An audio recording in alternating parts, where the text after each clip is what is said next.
kuza gusenga ufite ibyaha runaka wakoze ntabwo ari ikibazo nko kudasobanukirwa ko hari ushobora kugukiza cyane. N'ubundi iyo tuza gusenga tuza dufite imitwaro twikoreye ituremereye, kandi iyo mitwaro tuba twamaze kumenya ko hari ushobora kudutura ya mitwaro. Mu mitwaro wikoreye rero, kuba waragize irari ukagwa mu cyaha cy'ubusambanyi, ntabwo kuba waza icyo cyaha warakiguyemo ari ikibazo, ahubwo ikibazo ni ukutamenya ko icyo cyaha kikubereye umutwaro kandi hari ushobora kugutura wa mutwaro.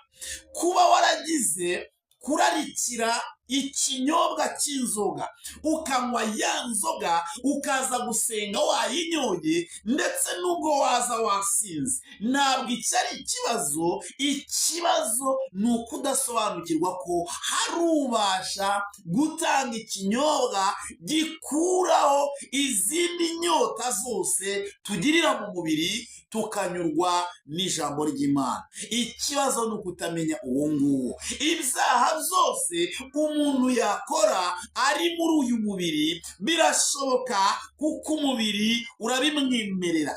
Ariko iyo ufashe ingingo ukavuga ngo ngiye kuba umwana w'Imana, ngiye gutangira kubana n'Imana, ukwiriye kumenya ibi bintu bikurikira. Igicaniro cy'Ibanga TV, isoko y'ubutumwa bwiza. Kurikirana igicaniro cy'Ibanga TV umenye ubutumwa bwiza bw'umwimerere kandi bugufasha kuva mu bubata bubi bwa Satani. Ntutinye kuza ukuri, ahubwo utinye gusubira yuko waje. Turabasuhuje bene data nshuti z'umusarane mwese mudukurikirana muri ku migabane itandukanye, umugabane wa Aziya, Oceania, Australia, Uburayi ndetse n'ani wacu muri Afurika. Amahoro witeka nabane namwe. Ni Pastor Theogene ku gicaniro cy'Ibanga TV, isoko y'ubutumwa bwiza, ubumwe bw'abanyarwanda n'abanyamahanga.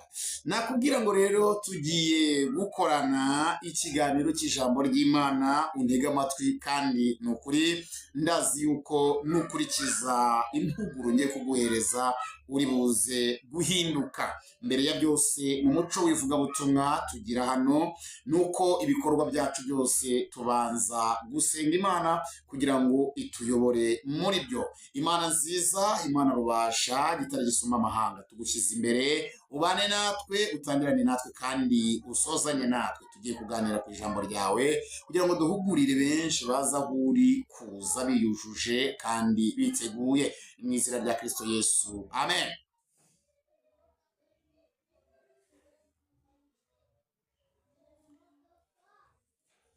Dore ikintu cya mbere twavuze ngo ntuzange na rimwe, nubwo waba wasambanye, wanyoye inzoga, wagiye mu bapfumu, kuraguza, guterekera, kubandwa, icyo ari cyo cyose. Ikizaba icyaha ni ikizaba kiri mu mutima wawe kigambiriwe gukorwa waba ugeze mu nzu y'Imana, kinyuranye n'Imana ishaka ndetse n'ikigamijwe na nyuma y'uko uvuye mu nzu y'Imana. Icyo nicyo kizakubera icyaha mu gihe icyo ugambirira cyose ari ikinyuranye no guhinduka. Wabanga icyo ni igiki? Uramutse winjiye mu nzu y'Imana wavuye kuraguza, ikikuzanye mu nzu y'Imana ari ukugusha ubwoko bw'Imana, ari uko uri buhurike abana b'Imana usanze mu nzu y'Imana,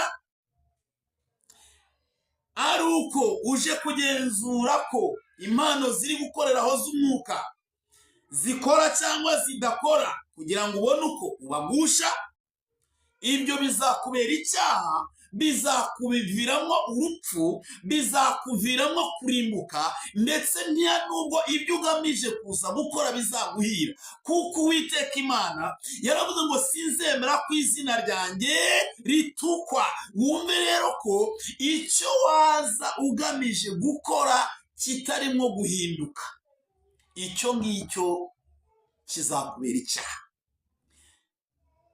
Ariko mu gihe cyo uzaza wikoreye icyo cyaha cyawe, harimo gusambana, harimo ubujura, harimo ububeshyi, harimo kuraguza, harimo donc n'ibindi byinshi.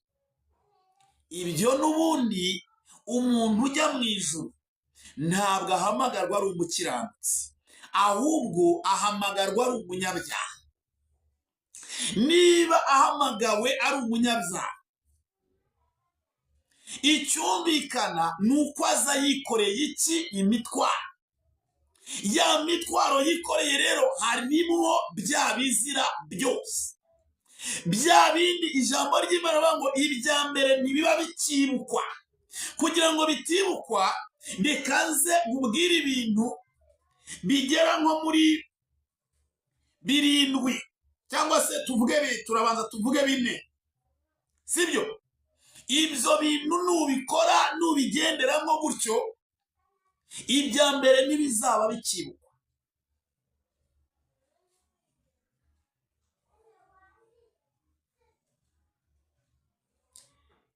Part 1.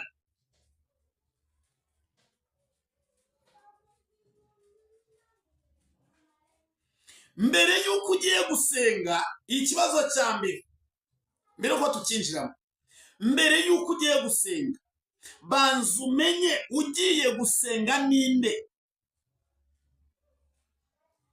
Icyo ni icya mbere. Ugiye gusenga ninde,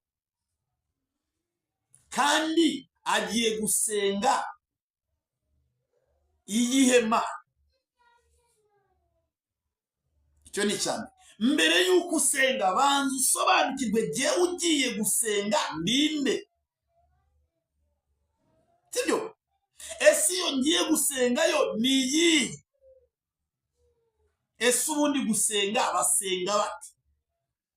Ikibazo kirimo kimwe ariko gifite utwika 3. Nongera mbere y'uko ugiye gusenga, niba uwikoreye ya mitwaro yose, kuko umuntu ujya gukizwa arabanza akamenya ibyo akizwa ibyo ari byo. Bivuze ngo uje kwa Yesu, n'ubundi Yesu ntahamagara umukiranutsi, ahamagara umunyabyaha. Bivuze ngo uje wikoreye imitwaro.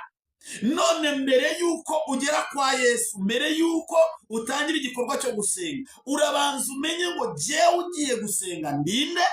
2, ngiye gusenga iyihe? Ese ubundi basenga bati? Iyo yari part 1. Part 2,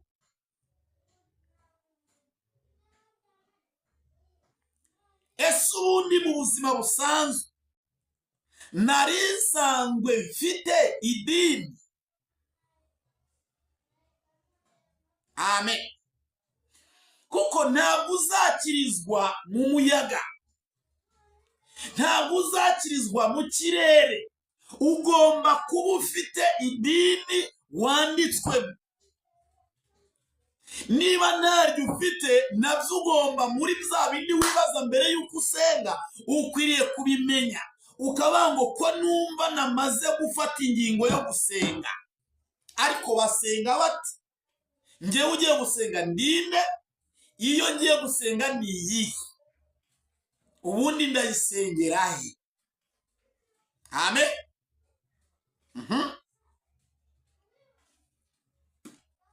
Icya 3,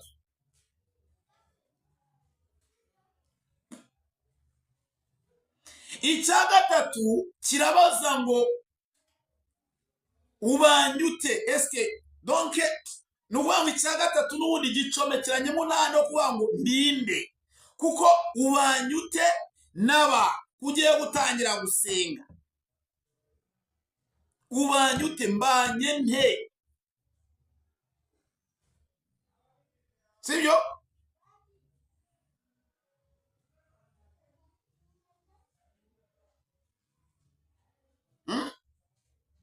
Mbanye nte? Ariko si abantu hanze, turabanza tuvuge mu nzu. Kuko hanze ho n'ubundi ni ukudakizwa. Ni ukudakizwa, n'ubundi ntiwarukishijwe. si ngombwa hanze ko wari ubanye neza, ahantu yibanze ni mu rugo, kuko hanze n'ubundi wakwiyoberanya bigakunda. Ahantu hibanze ni mu rugo. Mbanye ni ibyo bigenda bigufasha mu gusobanukirwa uriwe. Ndinde biragufasha kugusobanurira uwo uriwe, kuko abo mu rugo baragucira urubanza, barakwereka uriwe.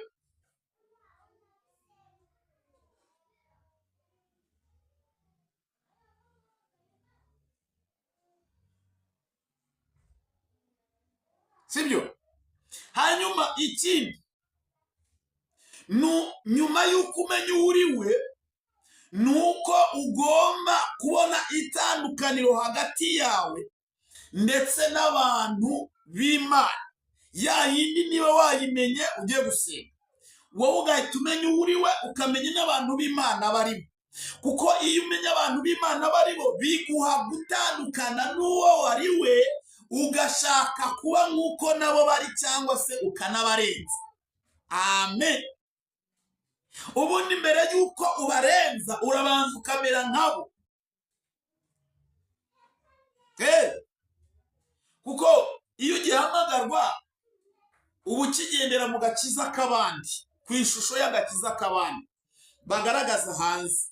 Iyo wamaze guhamagarwa, Mwuka Wera ashobora kuza akagushyiramo agakiza karenza kawo, kuko hari byinshi baba bakora kandi bagaragaraga nk'abakijijwe, ariko za bindi kuko utasaga nabo ntubimenye. Buriya no mu Imana haba abapagani, sibyo? Icyo gihe rero Mwuka Wera guhindurira kuba umwigishwa urenze kuri bo, bitewe n'uko wabanje kuba nkabo, ariko none ikaguha imbaraga igwata hasi. Ushaka kuguma, ndashaka gukomeza kugira gutumbagira ukajya hejuru. Muzi ko dukunda kuvuga ngo ntawe ukizwa nka bagenzi be, ariko mukijijwe mwese neza, gukizwa kimwe ntacyo byabitwaye. Icyo bikoze amageragezwayo abatandukanye. Ni ukuvuga ngo rero, reka ibyo bintu biha agaciro. Mbere y'uko usenga ibi bintu byibase, kubaha Imana, kuba ufite idini, kubana neza n'abantu bo mu rugo, gukunda abantu bayo ukabagirira ubuntu, ubundi ukajya wasenga. Ubwo wamaze kwisobanukira.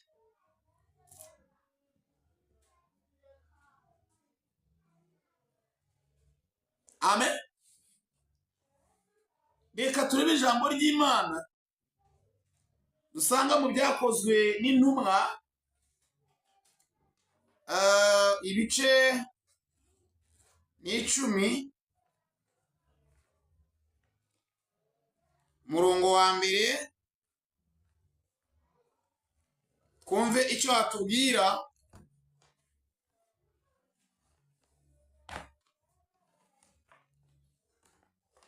Ibyakozwe n'Intumwa, ibice 10, umurongo waho wa mbere.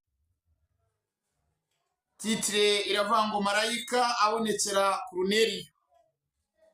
Hariho umuntu w'i Kayisariya witwaga Koruneliyo, umutware utwara umutwe w'abasirikare wo mu ngabo zitwa Italiyani. Yari umuntu w'umunyadini, wubaha Imana n'abo mu rugo rwe bose. Wagiriraga abantu ubuntu bwinshi, agasenga Imana ubudasiba. Abona ku mugaragaro mwiyerekwa marayika w'Imana yinjiye iwe nko mu isaha ya 9 y'umunsi. Aramuhamagara ati Koruneliyo. Aramutumbira, aramutinya, aramubaza ati niki mwami? Aramusubiza ati gusenga kwawe n'ubuntu bwawe byazamukiye kuba urwibutso imbere y'Imana, wanasifiwe. Mu gihe ushaka urwibutso imbere y'Imana ukwiriye gusenga amasengesho ari kuri gahunda. Twavuze ngo mbere y'uko usenga banza umenye uwo uri we. Amen. Kuba warasambanye ntabwo ari ikibazo, ahubwo ikibazo nuko utamenya ko hari umuntu cyangwa se hari ubasha kugutura uwo mutwaro w'ubusambanyi.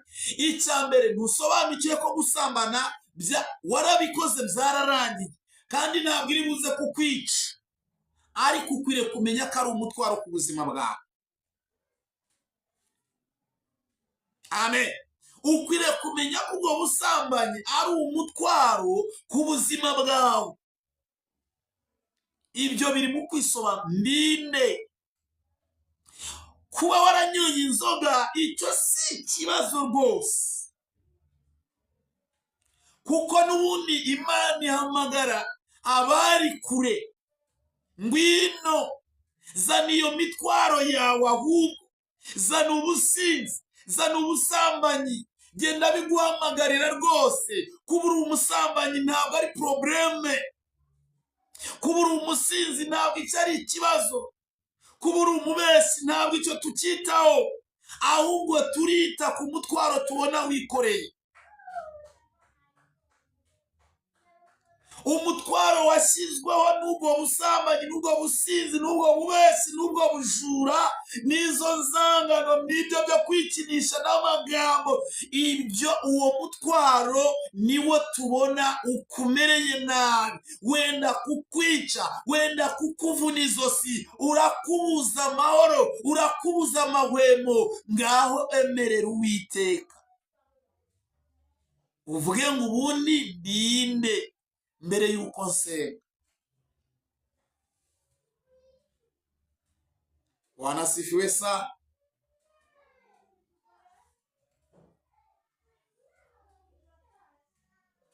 Ndinde mbere y'uko nsenga.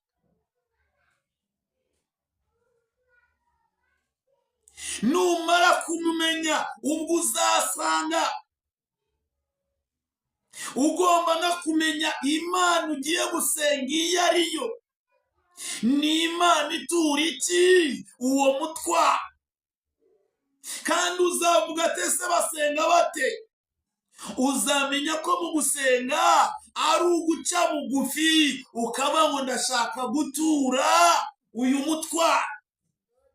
Hari ukumenya ko wikoreye umutwaro, ukongera ukamenya ko hari utura umutwaro, kandi ukamenya ko wasaba guturwa umutwaro.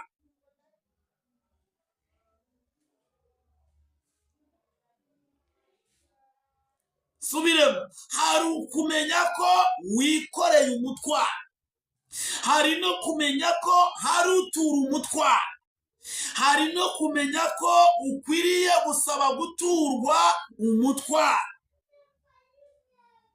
Ibyo bintu ukabikora. Iyo umaze guturwa iyo mitwaro, uhita utangira intambwe yo gukunda abantu b'Imana. Ukumva ko ahantu ugiye kwinjira mu nzu y'Imana ari ahantu hari urukundo, bya bindi bya kera bitakikabaye byibukwa. Imana yabikuyeho kuko yagutuye umutwaro, kuko wasobanukiwe, kuko waje mubera, nawe wahinduwe uwe. Koruneliyo ngo mu isaha y'isaa 9 yararimwe arasenga, ibyo byose yabimenye. Mwuka wera aramanuka. Haleluya. Ineza y'umuntu, iyo winjiye mu nzu y'Imana ufite ineza, ihinduka urwibutso. Nuwanga iyo neza irandikwa. Abakubonanye neza bose bagenda babisurinya ahantu mu mitima yabo. Haleluya. Kandi uko umuntu yandika ineza umugiriye mu mutima, ni nako n'imbere y'Imana bigenda bikahandikwa. Aho wa muntu atazibuka, ariko Imana yaramaze kwandika, aho ngaho Imana izongera imanuke ikubwire ngo ineza yawe, guca bugufi, gukunda Imana byahindutse urwibutso. Ngaho uyu munsi ugeze gute? uratabawe. Imana ishimwe cyane. Nagiraga nkubwire mwene data, gusenga kugira ibikubanziriza ntabwo ari ugupfa gusenga gusa. Impamvu dusenga amasengesho atagira icyerekezo, akomeza aduteza akaga, ahubwo nuko iyo dusenga tutamenya ibibanza ngo tumenye n'ibikurikira kandi tumenye n'ibiheruka. Mbere y'uko usenga uzamura isengesho ryawe, banza umenye ngo ndinde ugiye gusenga. Ese iyo ngiye gusenga ni iyihe? Ni Imana itura imitwaro. Ubwo wasobanukiwe ko uri uwikoreye imitwaro yayindi ya bya byose wakoze, hita umenya ko hari Imana itura iyo mitwaro. Ubwo wamenye ko hari itura iyo mitwaro, ukwiriye kurambura ibiganza uciye bugufi mu mutima, ikagutura iyo mitwaro y'ibyaha. Nurangiza, Imana ubwayo mu gihe cyose uzasengana uwo muntu, uzasengana urukundo. Niyo mpamvu bavuze ngo ubuntu bwawe n'imirimo yawe byazamutse bihinduka urwibutso imbere y'iki? Imana. Icyo gihe ibyiza by'Uwiteka bizakuzaho. Uzagira imigisha mu mirima, uzagira imigisha mu bitenga ubikamo, mu biki n'ibiki hose imigisha y'Imana izaza, umubiri wawe nawo ugubwe neza. Ndabashimiye cyane rero. Yari Pastor Theogene ku gicaniro Kibanga TV, isoko y'ubutumwa bwiza, ubumwe bw'abanyarwanda n'abanyamahanga. Ushaka kugira ngo umvugishe, ushaka kwatura, ushaka kugira ngo umvugishe, ushaka kwatura kugira ngo tugusengere Imana, kubura umunyabyaha ntawe ukwiye kugutera amabuye, ahubwo hari igishobora kuba cyagutera amabuye mu gihe ukikoreyeho utakizi, kandi icyo ngicyo kikubereye umutwaro, nyamara hari Yesu ushobora kukigutura. Ngwino rero tugufashe, wature ubundi usengerwe. Nimero yanjye urayibona aho ngaho kuri screen, ni